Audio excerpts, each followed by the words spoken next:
Good evening, this is Brass Tacks. I'm Zakir Jacob. It started off with the Panati and Papi jibes, but now the opposition has taken it one notch too far.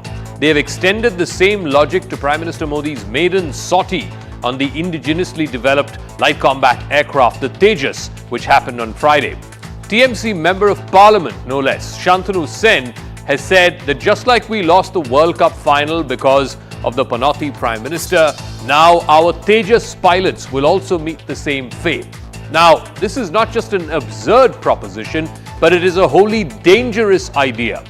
How can a Member of Parliament even will to bring in our soldiers just to score political points? You can have whatever differences you want to with the ruling party, the dispensation, the Prime Minister, that's fine.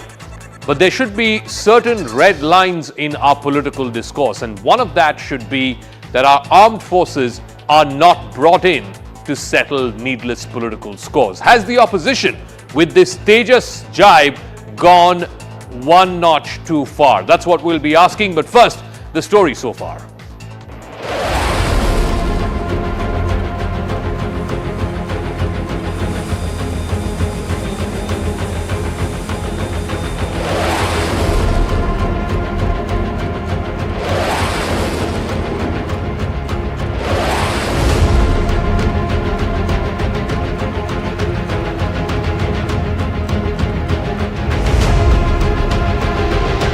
The job has been done by Narendra Modi. I am afraid that in no time this particular craft gets crashed. Its MP Shantanu Sen says that the plane in which Mr. Modi, Prime Minister Modi, took a ride, went into the skies, the Tejas aircraft, which is a symbol of our pride, a symbol of our Atmanirbhar Bharat, that Tejas plane should also start crashing. This is the kind of hatred they have for Prime Minister Modi. Prime Minister that has the blessings of 140 crore Indians need not worry about certain Congress stooges or TMC stooges statements regarding the Prime Minister of the country. It shows the hatred that they have not just for the Honorable Prime Minister Shri Narendra Modi ji, but they hate the welfare of Bharat as well.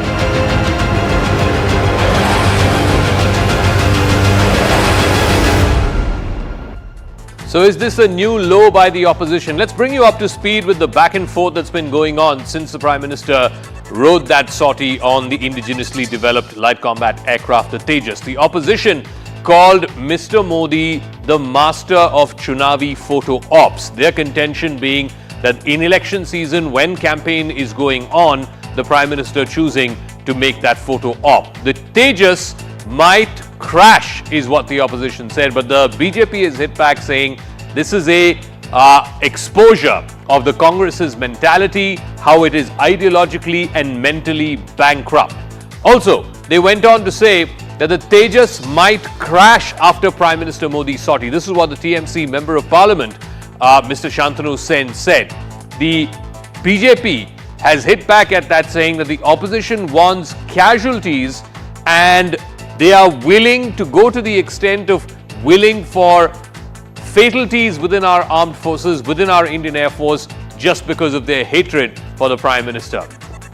Which other Panati does all this for the cameras is the question that the opposition asked. Meanwhile, the BJP has hit back by saying that the opposition has always been doubting whether it's the surgical strikes, they call the Pulwama terror attack a fake. So when it comes to questions of national security, the BJP is saying that the opposition plays politics. Opposition saying that Rajiv Gandhi was a real pilot, Modi is just a fake pilot. Meanwhile, the BJP hit back saying that the Prime Minister has sent a message worldwide that the indigenously developed, made in India light combat aircraft 4.5 generation Tejas is ready for the world. But let me now, move on to why this is such a jinxed politics, almost a cynical politics by the opposition, and that is that A, attacking Mr. Modi in the past has cost the opposition elections. We've seen that with the Chaiwala comment, the Neech Admi comment. Now, here's a sort of rolling list of what opposition leaders have said in this election campaign, personally attacking the Prime Minister. Sanjay Raut of the Shiv Sena saying he lost the match, the India-Australia final of the World Cup, it happened at the Narendra Modi Stadium. That's why we lost. Also, Rahul Gandhi, while in a campaign in Telangana last week, referred to this Twitter trend that sort of caught on fire right after the finals. Rahul Gandhi referred to the Prime Minister as a panoti who made India lose the final of the World Cup. Also, Rahul Gandhi went on to say in that same rally that PM stands for Panoti Modi. Mamata Banerjee followed that up by saying that it was Papis. Papis in a reference to Prime Minister Modi watching the India-Australia World Cup final. It's the Papi that made India lose is what Mamata Banerjee has said. Now, let's see what the BJP has said to this. They've taken strong exception to the panoti politics of the opposition. BJP Shehzad Poonawala has put out this tweet, and it's part of our Motorola India's best 5G smartphone brands tweet of the day. Hello, Moto.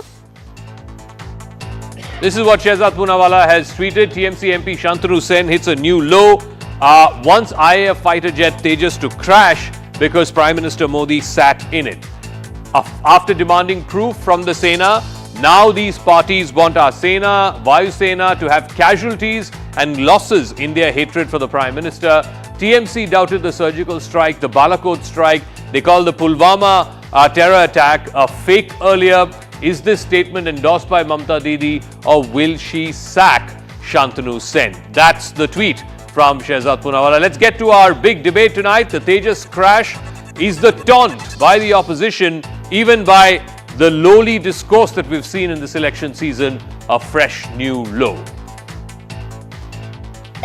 Hello, Moto.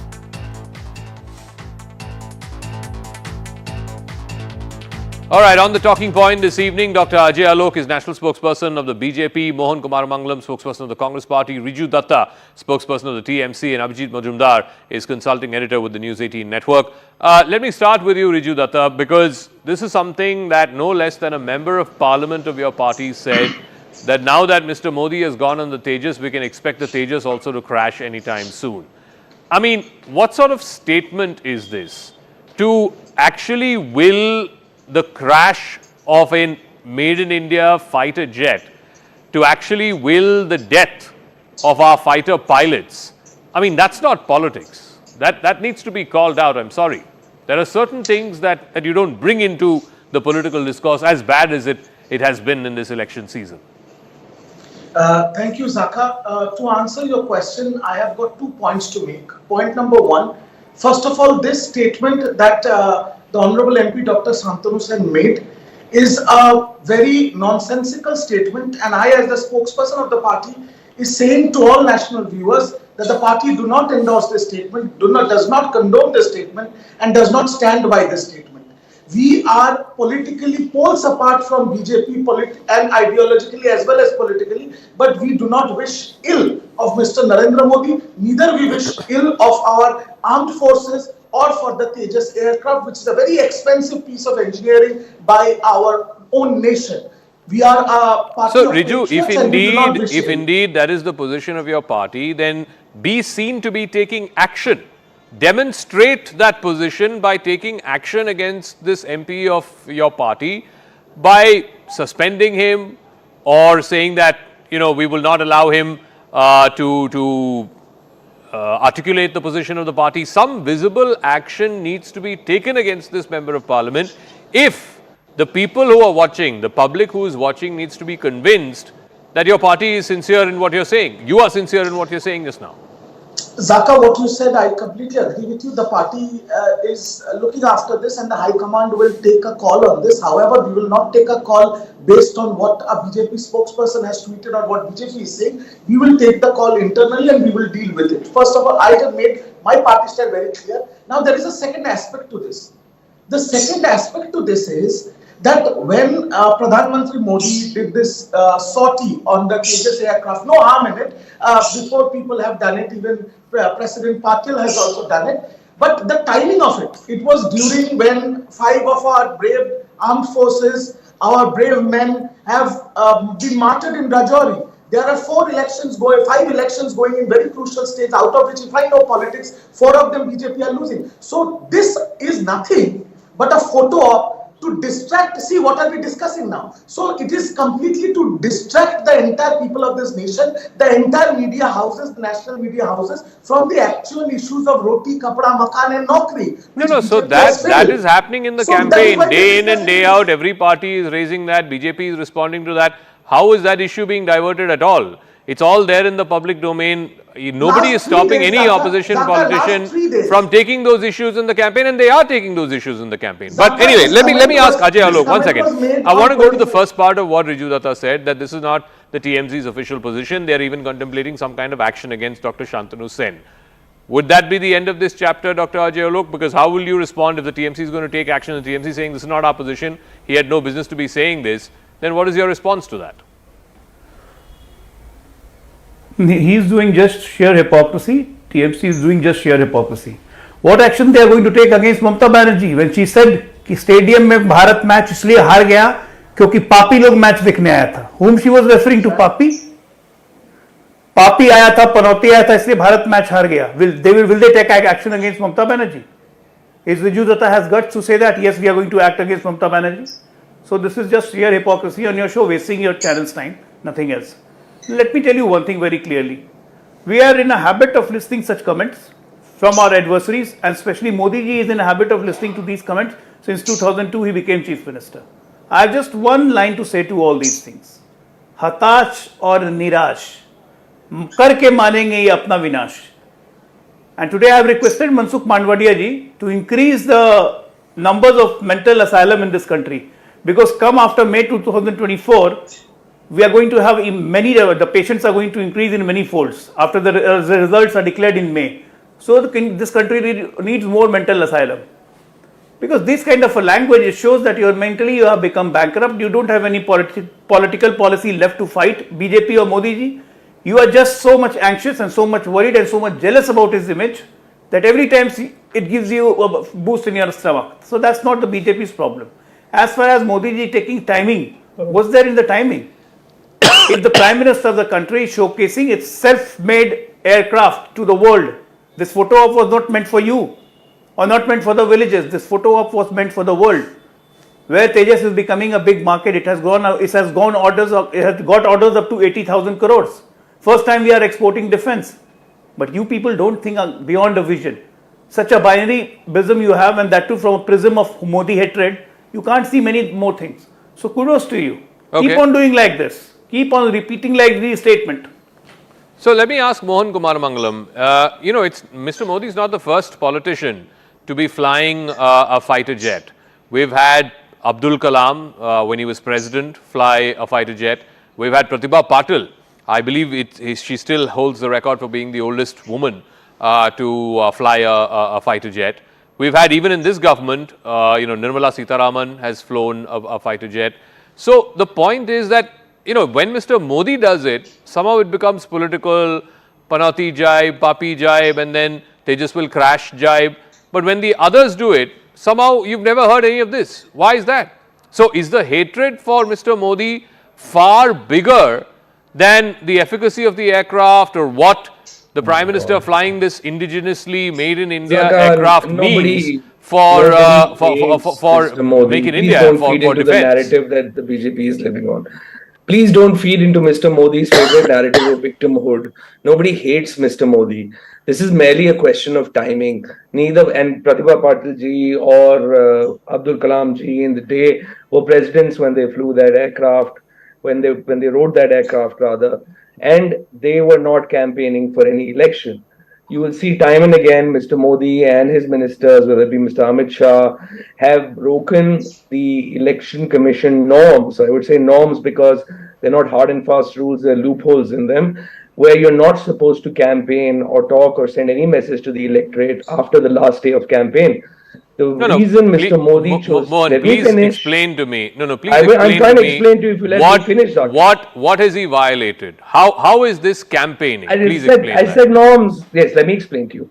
Last time, on the time when there was a silent period after the last day of campaign in Karnataka, Mr. Modi decided to go to Rajasthan and make a speech about what's happening in Karnataka.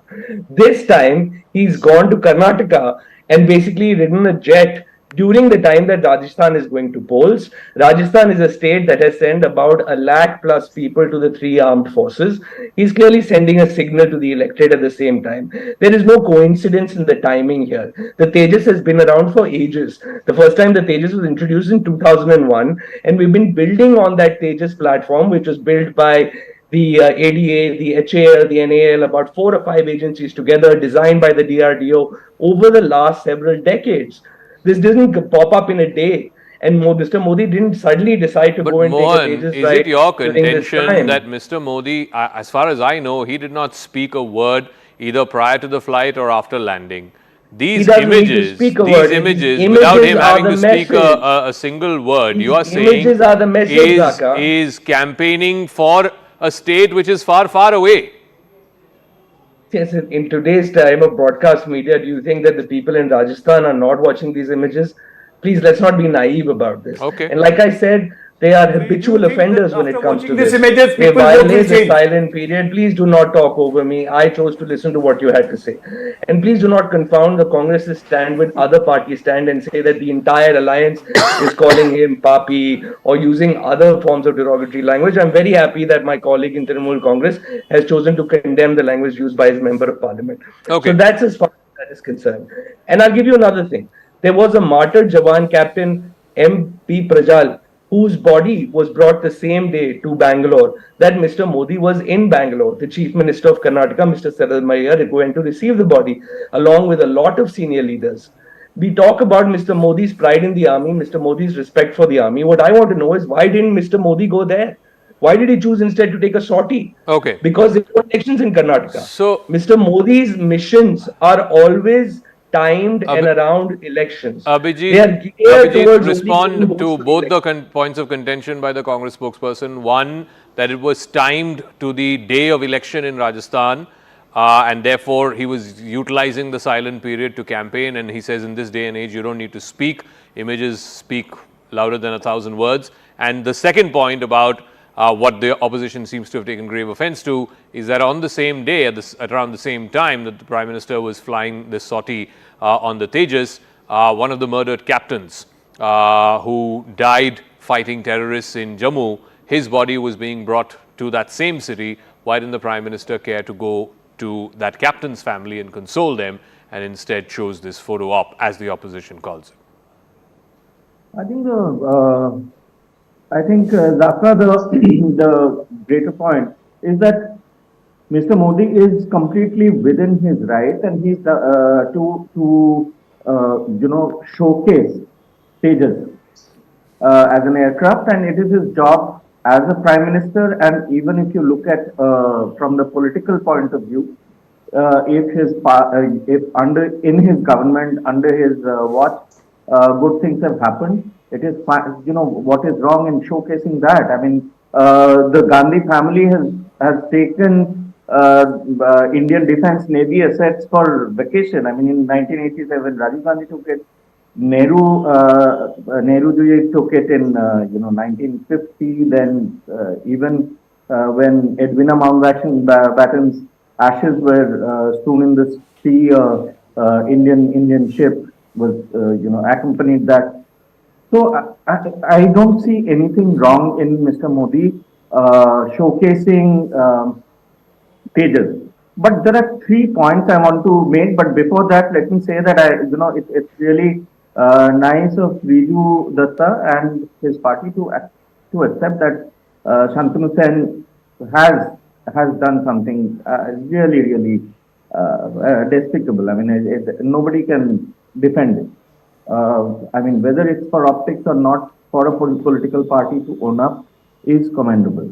But there are 3 things here. I'll quickly say this. That one, it's a grave insult, of course, to our armed forces, our pilots. if he is wishing death to people who are sacrificing their and think of their families, think of your family waiting for somebody to, come back, for somebody who sacrificed, who has put his life and limbs out for the nation. That is one. Second is, it is an insult to India's, growing strength in defense manufacturing under Make in India. India used to be the biggest importer of defense equipment. Now it is among the 20 top exporters of defense equipment. So it's not just pilots or BJP workers involved there. There is a whole team of scientists. People are putting in money, crew, ground engineers. Thousands and thousands of people behind this surge in defense manufacturing. So it really insults them. And third, Zaka, I think that time and again, I wonder why the opposition, in its enthusiasm to criticize Mr. Modi, ends up hurting India by saying such things and seeds nationalistic space. These are also Bharatiya parties. Why should they seed nationalistic space by saying these things about a Tejas or about Doklam or about post-Puri surgical strikes or Balakot air strike? What is the crime? See, I'm not a politician. I do not understand really the political gain that may come out of it. To me, to my eyes, it seems counterproductive, actually silly and absolutely pointless to do this. Okay. Because Riju, respond to that. The one of the points that the BJP has also been making is that this is not something in isolation. Forget about the personal comments against the Prime Minister, Panati, Papi, and all of that, right? More than that, the whole idea that the opposition has always been skeptical / suspicious when it comes to matters of national security under the Modi government, whether it was the Uri strike, the surgical strikes that happened after Uri, whether it was the Balakot airstrikes that happened after Pulwama. In fact, opposition politicians have even questioned whether Pulwama was a terror attack at all, whether Pulwama was an inside job. So, repeatedly, these sort of being suspicious of national security issues just because you don't like the person who's at the helm of affairs, that is a disgrace to our armed forces, and more importantly, Riju, it's, as Abhijit said, counterproductive to the opposition itself. Why would the opposition want to cede the entire nationalist space to the BJP by seemingly repeatedly questioning the BJP on these very same national security issues? It is BJP who's responsible for it because of their hide and seek policy. Why don't they come out and be clear with the people of this country? If I do not understand this, Modi is not India, BJP is not India. How can anybody say that Trinamool Congress or any other political party are not patriotic? We are as patriotic as anybody else in this country. We love our nation, but Modi is not India. I'm sorry to say that. And whatever he is doing is just a photo op. But please tell me this. If the opposition asks him questions, then the opposition is wrong. When Modi is the Prime Minister of the country, yesterday was the 200th day that the internet is suspended in Manipur and people are still dying, women are still getting raped. Did he go to Manipur even once?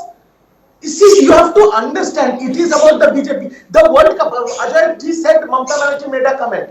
I am saying this on record. What Mamta Banerjee said, what Mr. Rahul Gandhi said was they just resonated the emotions of the people of the country that day, that particular day. And it's not for a political party to say. It's the media people, when they asked common supporters coming out of the stadium, they said it on record, on camera. You have to understand, people are emotionally invested in this country when it comes about our nation, about the country, whether it's a cricket team, whether it's the armed forces.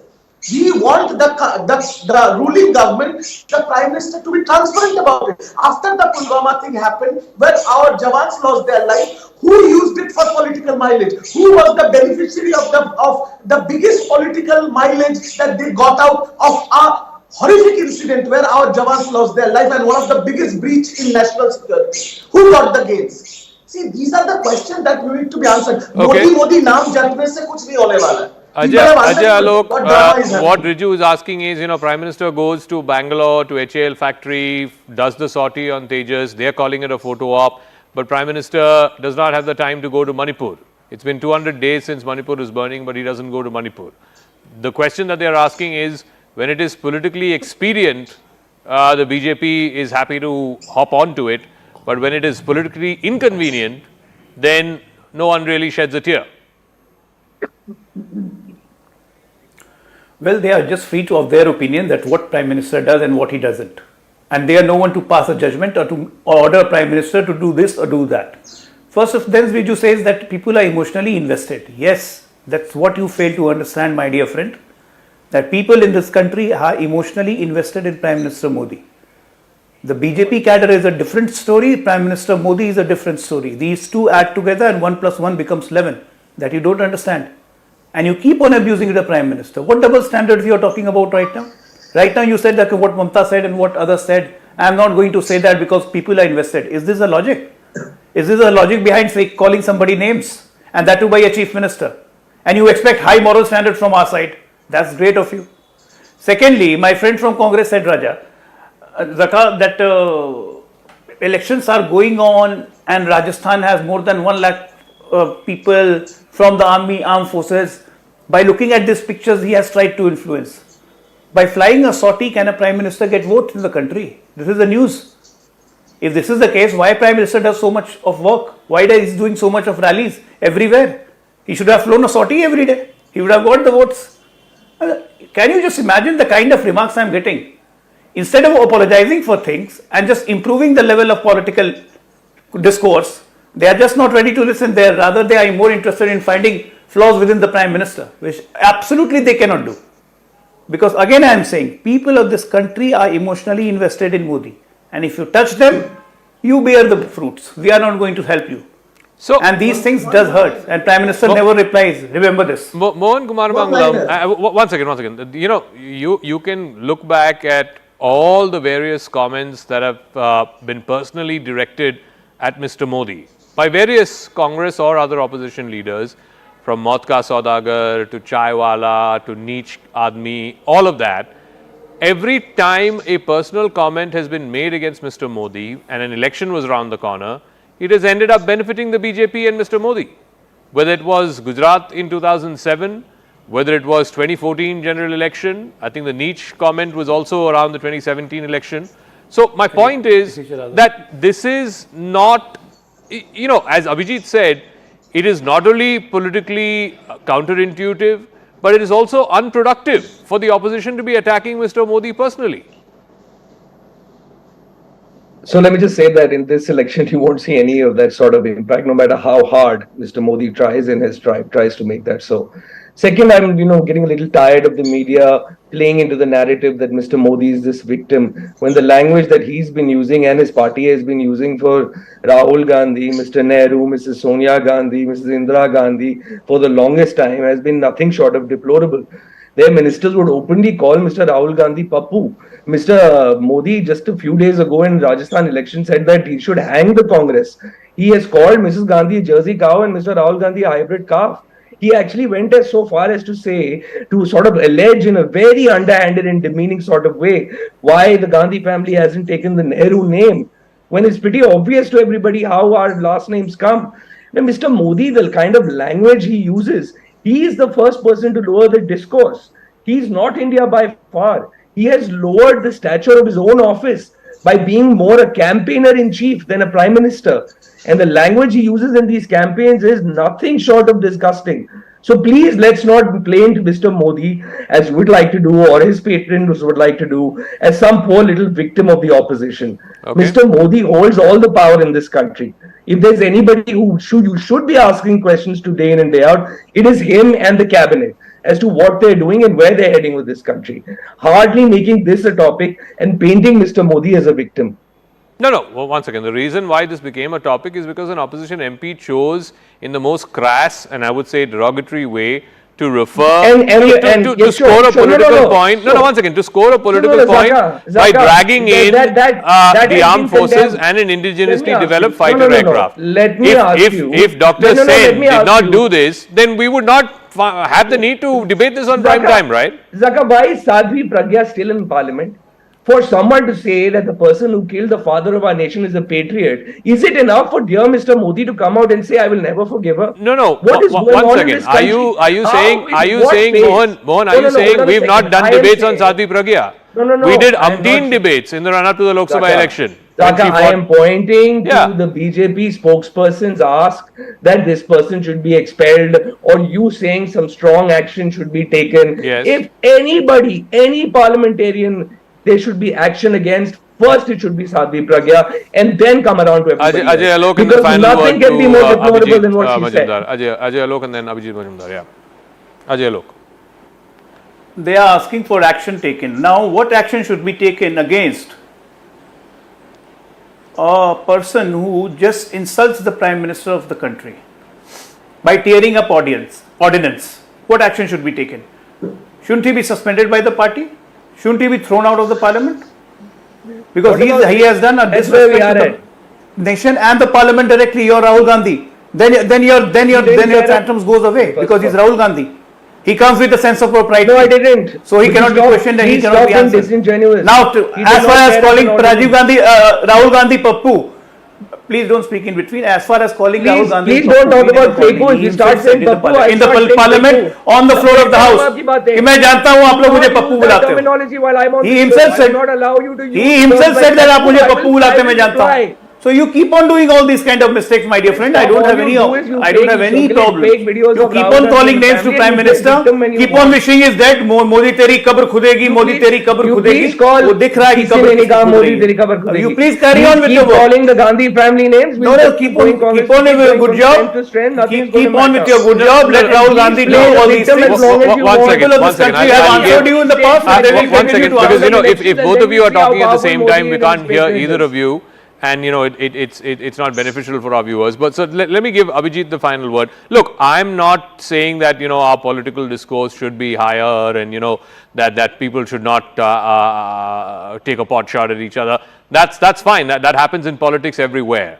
But there has to be some standard where there are certain lines that are not crossed, and I don't believe that dragging in the armed forces is something that is healthy for our political discourse. So when Rahul Gandhi says "Khoon ki dalali," I don't think that's a particularly nice thing to say or to stoop down to in our political discourse. So in the same way, when Dr. Shantanu Sen says that the Tejas will soon crash, again, those are not lines you cross, no matter how bitter your political rivalry is. And I think that's where this issue and this comment seems to have touched a raw nerve amongst people.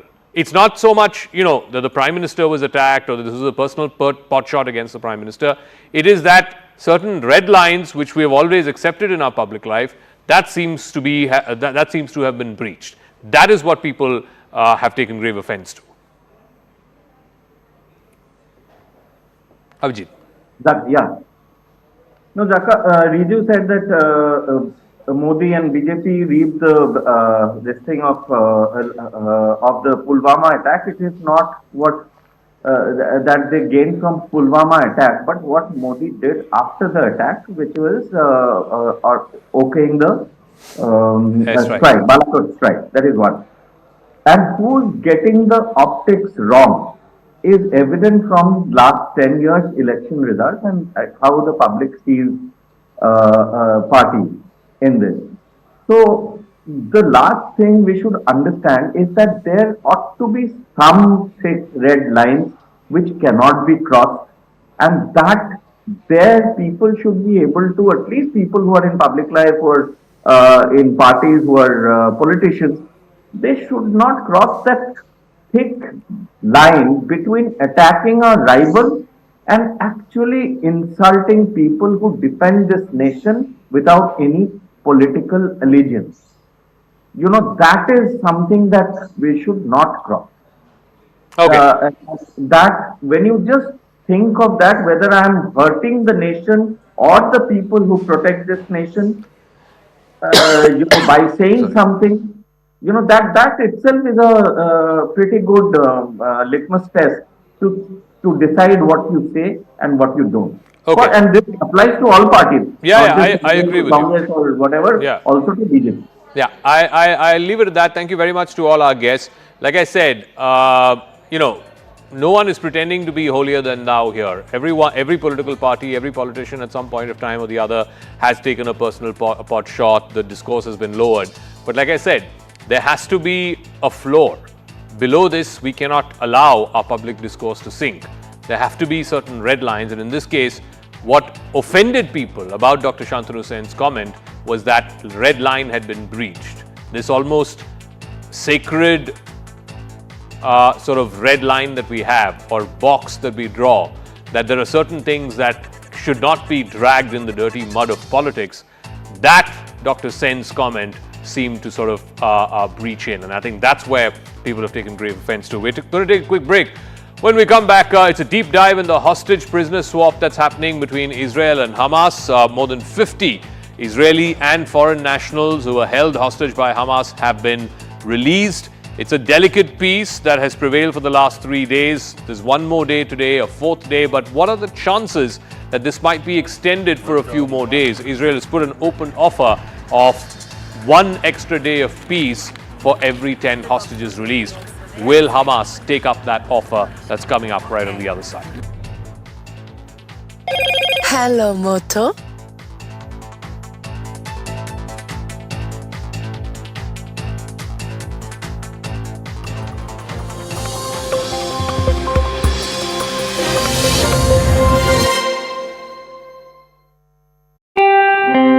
Big question, and that is something that is a cause of concern, and that is the reason why the rescuers are not only dependent on this drilling, and hence the vertical boring process has also started.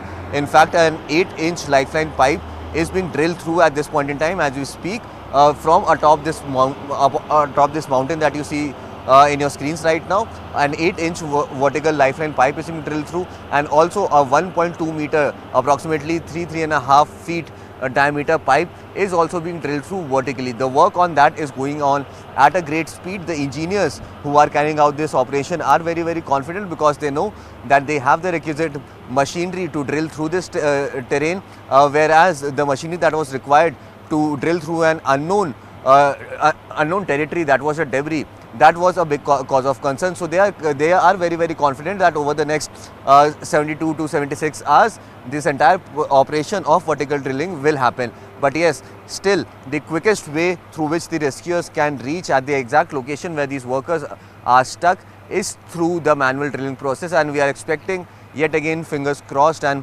praying to God that this time around the plans that have been made by the rescuers, hopefully this plan will give them the breakthrough that they are waiting for, and hopefully this plan will not fall flat right on its face, as we have seen happening over the past 16 days now. So yes, the next few hours are going to be very crucial, and finally we are hoping that this time around the plan that has been made of rat mining, this plan will be successful, and finally these people will come out safely. Over the last 16 days, rescue operations have been ongoing. The best state-of-the-art machineries have already been called in, but yes, in that debris, all that machineries have failed. And now finally the rescuers have resorted to the only technique that is possible now, and that is what is manual drilling. To talk more on this and to get to know how this process will be going on, because this is being called as rat mining. What is rat mining and how will this happen? I am being joined by the person who is actually going to go ahead and become a hero in this entire operation. I will speak to him and try to figure out as to how will this operation go ahead. भैया, आपका नाम क्या है, पहले ये बताएं। मेरा नाम सूर्या मोहन राय है। अच्छा, ये रैट माइनिंग का कह रहे हैं, ये क्या प्रक्रिया होती है और कैसे होता है? ये पाइप में जाके मैनुअली खुदाई करते हैं, हाँ, और तसला में मिट्टी भर के बाहर करते हैं। तो ये जो पाइप है, ये पाइप है, बहुत छोटा पाइप है, 800 मिलीमीटर का पाइप है। इसमें जाकर के आप इस मशीन का यूज़ करके आप रैट माइनिंग कीजिएगा। ये कितना मुश्किल टास्क होने वाला है? इसमें मुश्किल तो कुछ नहीं है करने वाले के लिए, बाकी देखिए।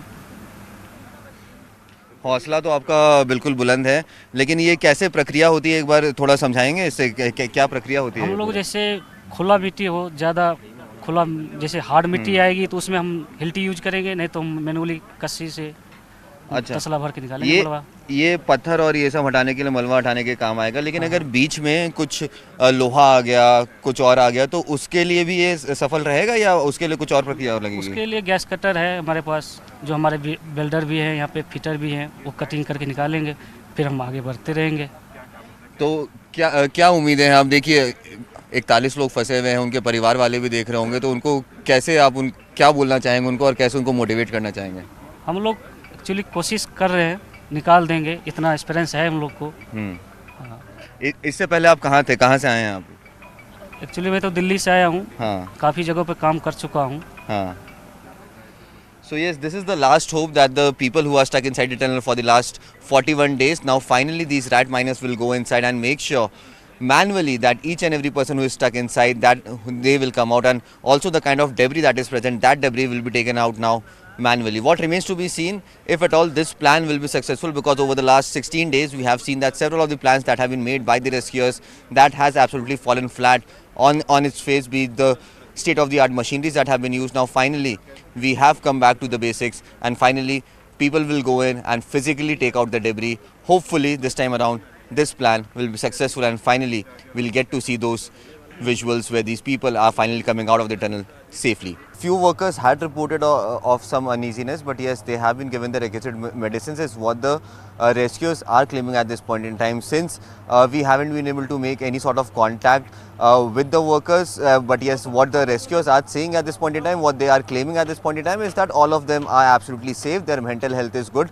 But yes, that is the big question, that for how long will these people remain motivated, because it has been more than 15 days. This is the 16th day that is ongoing, and for the last 16 days they have been stuck inside this tunnel, although finally they started getting started getting access to solid food and everything. But yes, that also happened after 9 days. So what the doctors who have spoken to them told us that yes, these people are fine, they have lost a lot of weight, but yes, they are doing fine and they remain motivated. But yes, the rescue operations that are underway, that is absolutely in full swing today. Over the last 48 hours we saw that the entire drilling operation came to a grinding halt because of a miscalculation that was done by the rescuers at that point. The ground penetrating radar, the report that came in from that radar, absolutely proved to be absolutely false. And in fact, the experts that have the best of the best experts that have been called in from all across the globe, they were actually not able to read through that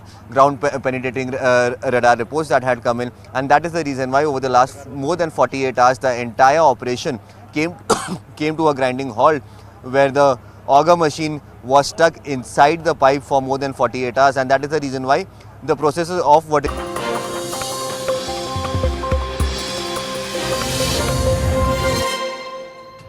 Welcome back. Amid the Israel-Hamas war, the 4-day truce continues for the release of Israeli hostages as well as foreign nationals who have been taken captive by Hamas. The third group of hostages was released by Hamas Sunday. They released 17 hostages, including a 4-year-old American girl. Israel freed 39 Palestinian prisoners. The US government has said it's working to have the truce extended to ensure that more and more hostages are released. The truce has also allowed the delivery of humanitarian aid. More than 200 trucks carrying essentials, including medical supplies, have entered Gaza through the Rafah border, the Rafah crossing. Israel's Prime Minister Benjamin Netanyahu visited Gaza for the first time since this war began. He met with the IDF troops there and was shown the extensive network of tunnels built by Hamas. Netanyahu is pledged to continue the Gaza war till Hamas is eliminated. But US President Joe Biden has reiterated the stand that the two-state solution is the only path to peace. Joining me now is Major General David Baruch. He's a spokesperson for the Israeli Defense Forces. Thank you very much, General Baruch, for speaking with us. What is, first things first, what is the update you can share with our viewers on how many hostages have been released so far, and if you have a breakup of the Israeli nationals who have been released and also the foreign nationals who have been released? Well, first of all, thank you for that as well. And this, we've started this humanitarian pause on the 52nd day since Hamas came in and actually kidnapped these individuals. There are over 239 that were kidnapped in the first place. On the first 3 days, 14, 13, and 13, those are the numbers that I'm aware of Israeli citizens who have been freed. There are also another 17 foreigners who are also foreign workers here in Israel, working here in Israel, who were also freed, primarily from Thailand. Also, I believe there was a Nepalese as well amongst them. Today, I believe, is the fourth day. Many are anxious to know if it will be the final day of or whether the truce will be extended. But today, on the fourth day, how many more are you expecting will be released?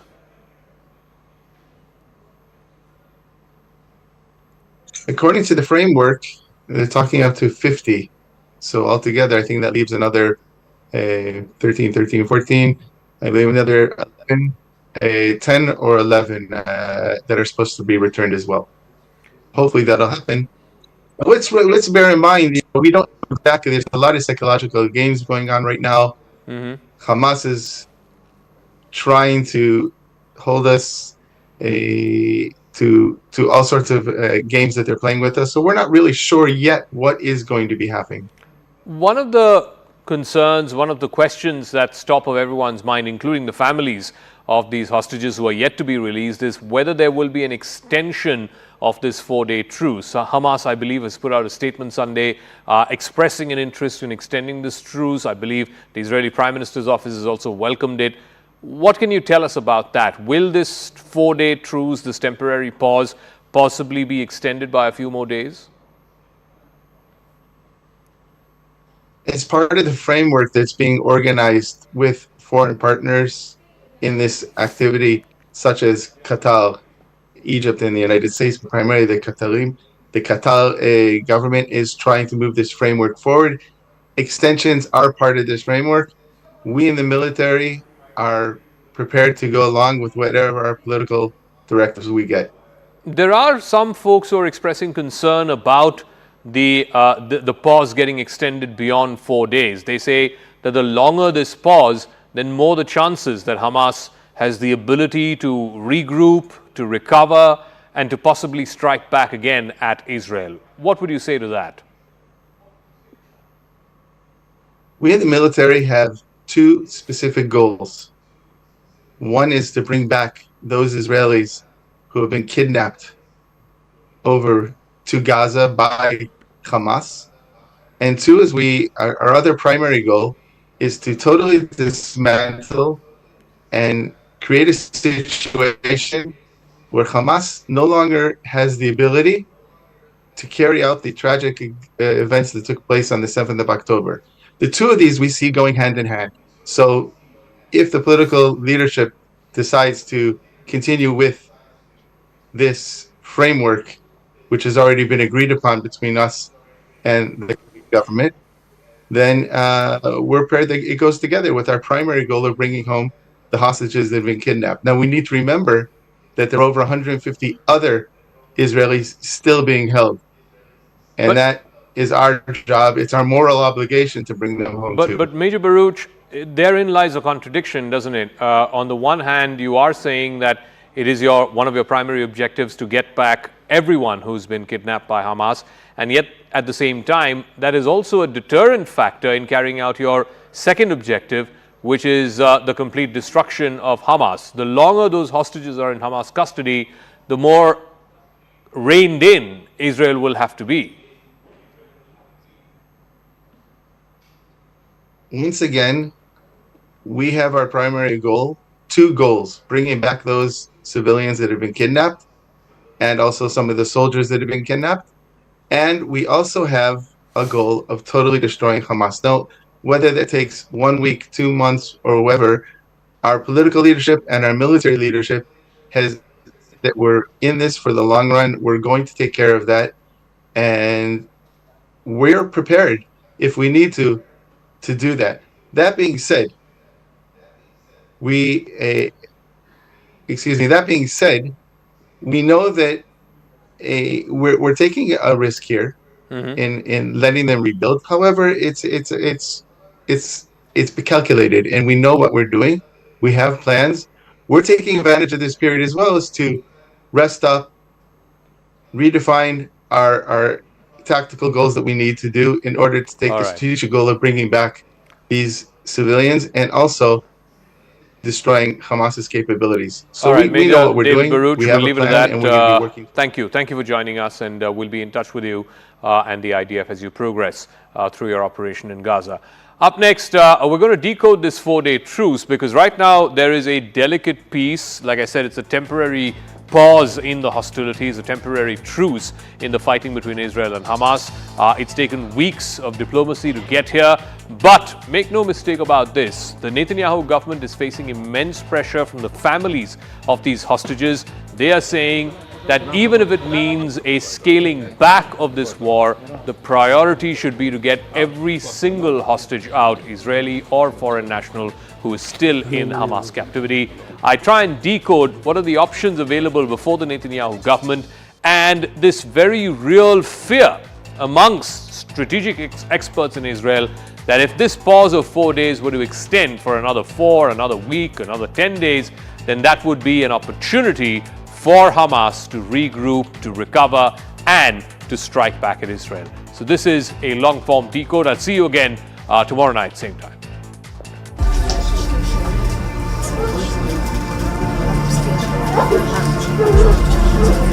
A third group of hostages from the Gaza Strip have been freed by Hamas on Sunday.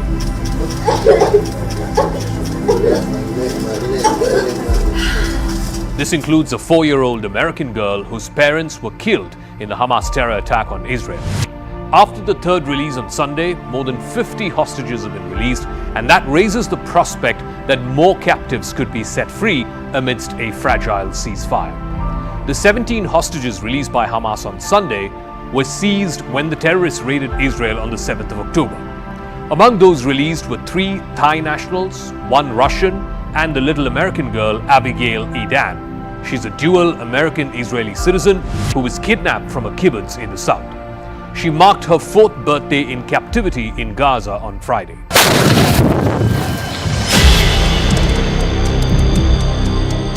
With both Israel and Hamas poised to resume the fighting, a collapse of the agreement might have quickly led to the resumption of hostilities. Those hostilities have already killed thousands of people. It might have also choked off desperately needed supplies for the besieged civilian population in Gaza. The first set of trucks carrying humanitarian aid made their way from Egypt into Gaza in these last few days as part of this ceasefire deal. But in an interesting twist, late Sunday, responding to an offer by Israel to add 1 extra day to the ceasefire for every 10 hostages that it released, Hamas said that it was interested in extending the ceasefire agreement. The Palestinian armed group said it was willing to extend this temporary ceasefire with Israel after the current 4-day pause in fighting is over. Israel too welcomed the offer. Prime Minister Benjamin Netanyahu issued a video statement soon after the Hamas offer. In that statement, he noted that there was already an outline for the possibility of freeing an additional 10 hostages for every day of peace.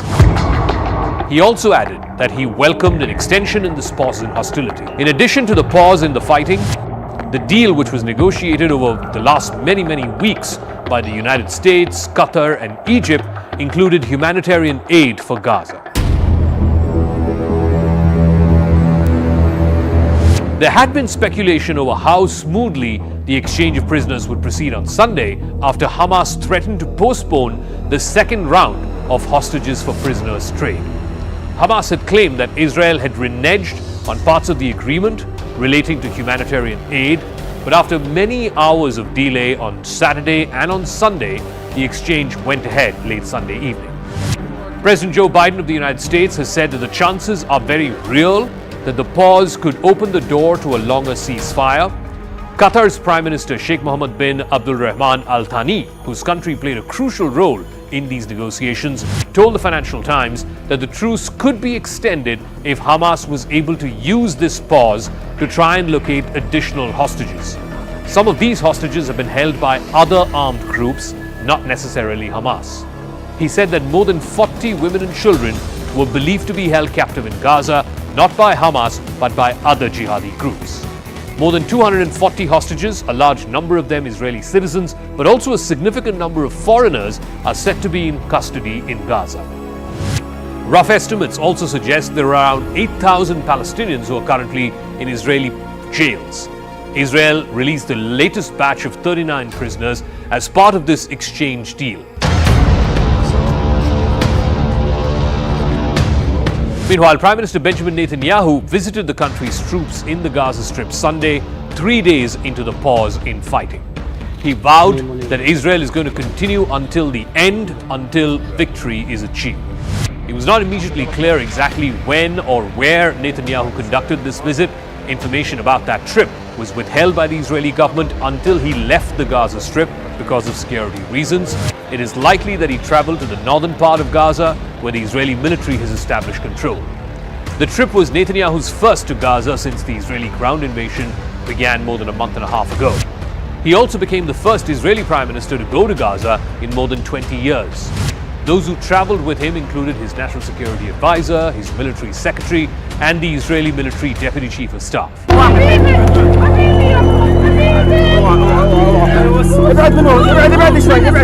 There is extreme domestic pressure on the Netanyahu government to get the hostages released, even if that means scaling back the military operations in Gaza. A day after the first exchange of hostages and prisoners between Israel and Hamas, thousands of Israelis gathered in front of the central military headquarters in Tel Aviv. They wanted to keep the pressure on the government to prioritize the return of all the hostages instead of resuming the military action in Gaza. This is the fourth week in a row where we've seen demonstrations calling for the Netanyahu government to make the freeing of the hostages as its top priority. But it's not going to be simple. There are quite a few complications therein. A longer ceasefire will also increase diplomatic pressure on Israel not to resume the extensive bombarding that it's been indulging in of the Gaza Strip over the last 50 days. Time works against Israel. On the one hand, you want all the hostages out, knowing that you can't get them out militarily. On the other hand, Israel cannot afford to completely lose the momentum in this war. An Israeli military official said that the country was committed to freeing as many hostages as possible, but he also expressed concern that the longer this pause lasts, the more time Hamas has to build back capabilities and attack Israel again. If Israel decides to resume military operations, then Hamas may kill some hostages in retribution, and that is only likely to put further pressure on Netanyahu. It might also force the hand of the Israeli military into taking more brutal action in Gaza. Remember, Israel has been facing very harsh criticism in the last 50 days for the kind of pictures that have been coming out of Gaza, the bombardment of women, children, civilians who have nothing to do with Hamas, or this terror attack which started it all. Hamas can use this pause to easily buy at least another 10 to 20 more days of relief from the Israeli military, saying it's going to release more and more hostages. And this could give Hamas time to regroup and recover. The big problem for Israel is this, that the most important commanders of Hamas, the leadership of this terror group, which was directly responsible for the October 7th attacks, among them Yahya Sinwar and Mohammed Deif, are both believed to have fled to southern Gaza along with the fleeing millions. They are suspected to have mixed themselves along with the civilian population there, as well as some of the hostages. So far, Israel has not struck southern Gaza. It has kept its operations confined to northern Gaza. But in order to eliminate the Hamas leadership, which is one of the stated objectives of the Israeli military, they will have to inevitably go further south, and that means the possibility of more and more civilian casualties. Clearly, for Israel, this is a Hobson's choice. They are damned if you do and damned if you don't. That's not all. On Sunday, the Egyptian government also said that about 208 trucks had entered Gaza, including 7 trucks which were carrying about 100,000 liters of fuel. Later on Sunday, it also said another 100-odd trucks had entered, including 2 that were carrying fuel and 2 which had cooking gas. And that number of trucks is expected to increase as we enter the 4th day.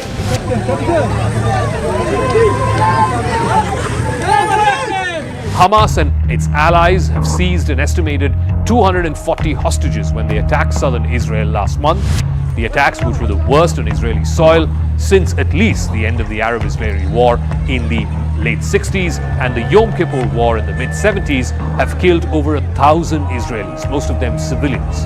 In response, Israel has launched a massive air and ground operation over the last month and a half, in which over 13,000 Palestinians have died.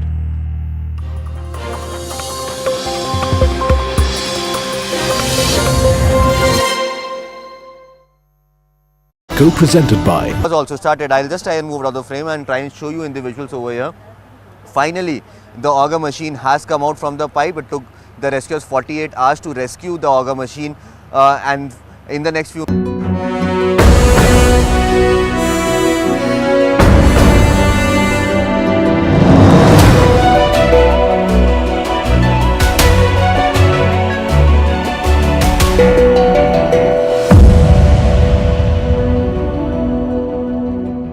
Hello and welcome to this special edition of Vantage. We are coming to you from Dubai, a city that is synonymous with progress and wealth.